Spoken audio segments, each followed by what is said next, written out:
મેઘરાજાનું ધમાકાભેર આગમન ડાંગ જિલ્લામાં જામ્યો વરસાદી માહોલ।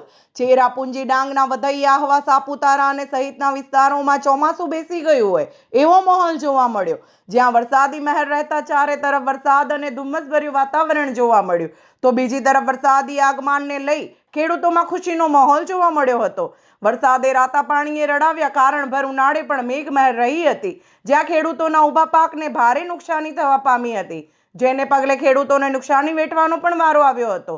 અને હાલ જ્યારે ચોમાસું બેસી ગયું ત્યારે ફરી ખેડૂતો સારા વરસાદની રાહ જોઈ રહ્યા છે અને ખેતીમાંથી સારી ઉપજ મેળવે અને થયેલ નુકસાનીની ભરપાઈ ખેતીની ઉપજમાંથી મળી રહે એવો વિચારી ખેતીમાં જોતરાયા અને ચોમાસાની ઋતુમાં ડાંગનું સૌંદર્ય નિહાળવા પ્રવાસીઓનું આગમન પણ થવા લાગ્યું છે। Reporter Sushil Pawar, Dang, SD news Gujarati.